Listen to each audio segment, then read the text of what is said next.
Good morning, students. It's 10th biology class. Today we are going to start chapter heredity and the evolution. Okay. सबसे पहले मैं introduction दे रही हूँ आपको chapter की. हेरिडिटी क्या होती है? Heredity refers to transmission of the characters from the parents to the offspring. Okay student, heredity का आपका मीनिंग आपको क्लियर हो गया. हेरिडिटी का मीनिंग क्या हुआ? Transmission of the characters, character को ट्रांसमिट करना from the parents to the offspring. An inherited trait is a particular genetically determine feature है जो कि distinguishes a person from the others. ठीक है, ये आपको अदर्स से डिफरेंट शो करते हैं. फॉर एग्जाम्पल अटैच और फ्री ईयर लोब. स्टूडेंट्स आप देखोगे कई बच्चों की अटैच होगी ईयर लोब, कईयों की क्या होगी? फ्री होगी. Rules for inheritance of traits. Mendel contribution. Mendel की कॉन्ट्रीब्यूशन में क्या क्या रूल्स थे? The rules for inheritance of traits in a human beings are related to fact that both mother and the father contribute an equal amounts of the genetic material. देखो student, क्या था mental contribution में? वो क्या कहता था कि जो बोथ मदर और द फादर है, मीन्स जो मदर भी है और जो फादर है, वो क्या करते हैं? Equal amount of genetic material क्या करता है? कॉन्ट्रीब्यूट करता है to the offspring. So an offspring will get two versions of that trait from the two parents. Mean दो तरह की चीज़ें होंगी, इसके बाद दो वर्जन होंगे एक चीज़ के. ठीक है. Mendel worked out rules for the inheritance of these traits. Gregor Johann Mendel regarded as the father of the genetic. उन्हें हम क्या बोलते हैं? Father of genetics. Performed his experiment perform करे हैं with the garden peas in the garden behind his monastery. He observed a number of the contrasting characters in the garden piece. उसने बहुत सारे contrasting characters देखे garden piece में. Observed inheritance. Some important terms क्या है? Chromosomes. Chromosomes क्या होते हैं? Long thread like structure होते हैं जो कि कहाँ होते हैं? न्यूक्लियस में प्रेजेंट होते हैं.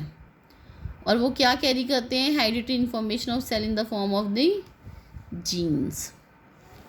डीएनए क्या है? केमिकल है इन द क्रोमोसोम जो कि क्या कैरी करते हैं? ट्रेट्स. किसकी फॉर्म में? कॉर्डेड फॉर्म में. Gene is the part of the chromosome. Gene किसका पार्ट है? क्रोमोसोम का पार्ट है.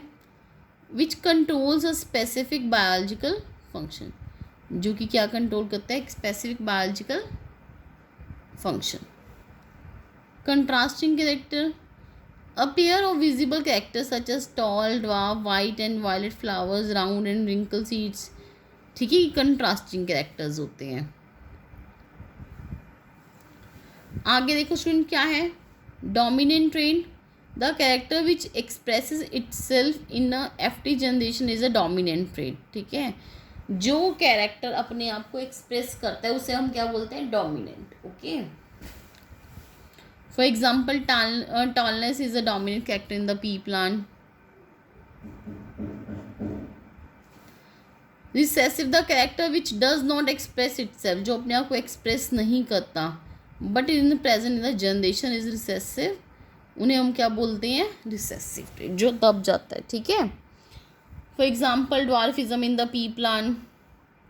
Homozygous. A condition in which both the genes of the same type are present. For example an organism has both the genes for the tallness is express as TT. Okay, एक ऐसी condition जहाँ पे जो genes है वो same type के present है, mean दोनों ही टीटी हैं कैपिटल या दोनों ही स्मॉल, उसे बोलते हैं होमोजाइगस. हेट्रो मीन्स आपको पता है डिफरेंट होता है. हेट्रो का मीनिंग ही डिफरेंट है. A condition in which the both the genes are of different types. For example an organism has genes TT. It means that it has a gene for the tallness and other for the dwarfness. Only tall character is expressed. Genotype. It is the genetic makeup of an individual. Genetic makeup, for example, a pure tall plant is expressed as TT and a hybrid tall as a TT. Phenotype. It is the external appearance of the organism. External appearance है. For example, plant having TT composition will appear होगी tall through it has the gene for the dwarfness. Homologous pair of the characters क्या है? In which one member is contributed by the father and the other member by the means other कोई भी means one member, एक member तो आ रहा है father से और दूसरा मेंबर कहाँ से आ रहा है, मदर से। Both have genes for the same character at the same position. Student ये हम सारा पहले कर चुके हैं, मैं आज आपको जस्ट इंट्रोडक्शन दे रही हूँ इन चीज़ों की कि आपको ये चीज़ें याद होनी चाहिए। ओके स्टूडेंट्स, आज हम इतना ही करेंगे। Thank you class, have a nice day, bye bye, take care.